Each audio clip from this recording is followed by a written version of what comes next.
La revue de presse d'Europe 1, Olivier Delagarde. Olivier, ce matin, votre revue de presse commence dans le bourg de Pellevoisin. Oui, ce nom ne vous dit probablement rien. Il s'agit d'un village tranquille de l'Indre, à 34 km de Châteauroux, 784 âmes au dernier recensement. Mais pourquoi commencer une revue de presse avec ce bled, me direz-vous ? Eh bien parce que bientôt, Pellevoisin devrait accueillir 300 000 visiteurs chaque année. C'est dans le Figaro que vous lirez ça.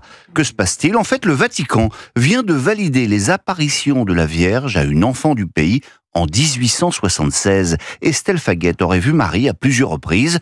Son histoire rappelle bien entendu celle de Bernadette Soubirous, et d'ailleurs, Pellevoisin commence à être surnommé le Lourdes du Berry. En tout cas, 300 000 visiteurs, ça va demander un peu d'organisation, explique Alix Vermande, mais comme dirait Dimitri Vernet, ça roule à Pellevoisin. Déjà, le groupe Accor a appelé la mairie pour savoir s'il y avait des terres disponibles pour construire un hôtel. La famille Lafarge, propriétaire d'un quart de Lourdes, a déjà pris des contacts avec des gens du cru, et les choses ne devraient pas aller en se calmant, puisque se profile en plus la béatification d'Estelle Faguet. On passe à ce miracle à l'Assemblée nationale maintenant. Eh oui, parce que Richard Ferrand l'a finalement emporté d'une toute petite voix, pas celle de la Vierge. Il va donc devenir pour 9 ans président du Conseil constitutionnel. La Nouvelle fait les gros titres ce matin, mais il s'agit moins d'un miracle qu'un véritable thriller politique, explique le politologue Benjamin Morel à l'Opinion.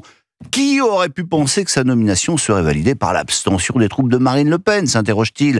Le poids qui va peser sur ses épaules à la tête du Conseil constitutionnel sera très lourd, et il va avoir un double devoir d'ingratitude, pour reprendre la jolie formule de Robert Badinter, ingratitude vis-à-vis du président de la République qui l'a nommé, mais aussi vis-à-vis du RN qui l'a fait roi. L'autre grande actualité du jour, Olivier, c'est le retour du dossier des retraites, avec la publication très attendue aujourd'hui du diagnostic de la Cour des comptes. Eh oui, Jacques, il faut bien s'occuper. Les années sans JO, ni Coupe du Monde de foot, commente un rien narquois d'Éric Perrotte en dernière page des Échos. Alors la France va encore s'adonner à son sport national, se déchirer sur les retraites. La mère de toutes les batailles, disent les syndicats, ou plutôt la grand-mère. Tant un débat sur un système par répartition à bout de souffle semble archaïque. Enfin, pour la grand-mère de toutes les batailles. Puisque l'on parle de syndicats, cette info du Parisien maintenant, c'est une bonne nouvelle pour les conducteurs de train, un peu moins pour leurs passagers. Les agents de la SNCF vont pouvoir continuer à fumer des joints ou picoler en toute impunité. Sudrail a obtenu l'interdiction des contrôles de dépistage de drogue et d'alcool, arguant du fait que cela pourrait déstabiliser les cheminots. Contacté par le journal, le ministère des Transports, plus pusillanime que jamais, a bien confirmé que les contrôles ne devraient concerner que les chauffeurs de transport routier. Ainsi va en France la vie du rail, de coke évidemment.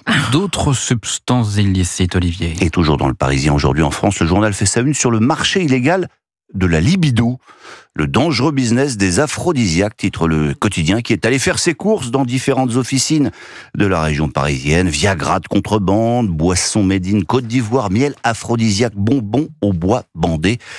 Le marché de la performance sexuelle est en pleine forme, constate Laurence Voyer. Alors avec tous leurs remontants, les 3 journalistes du Parisien, auteurs du dossier, sont quand même allés voir un médecin qui leur a conseillé, avant d'ingurgiter tout ça, de faire plutôt du sport et d'adopter une alimentation équilibrée. Alors justement, lui fait du sport et il n'a visiblement pas besoin de remontant. Mbappé est de retour à la une de l'équipe. Le Français a marqué 3 fois hier soir en Ligue des Champions, auteur d'un triplé magnifique face à Manchester City, commente le journal.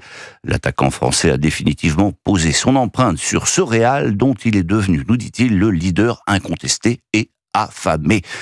Enfin, lui, certains se demanderont peut-être ce qu'il a pris. C'est Fabien Roussel, le premier communiste de France, déjeunait hier avec quelques journalistes, raconte Antoine Oberdorf à la une de l'Opinion. Et au menu des conversations, le livre qu'il s'apprête à publier et qui risque de faire un peu cancaner. Roussel, il milite en effet, non plus pour la côte de bœuf, mais pour une suppression du RSA.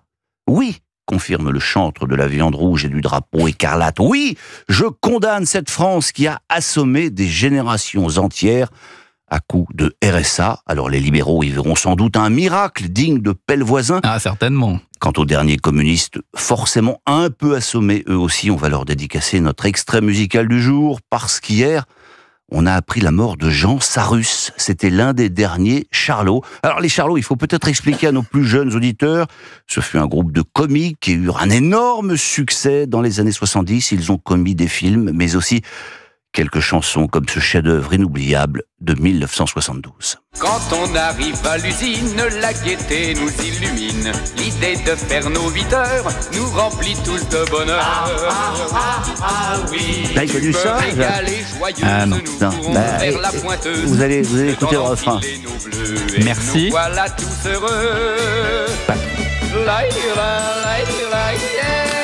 C'est maintenant. Merci patron. Merci patron. Et merci Bon, et Olivier on pense à Delagarde. Dona Vidal-Revel, évidemment. Absolument.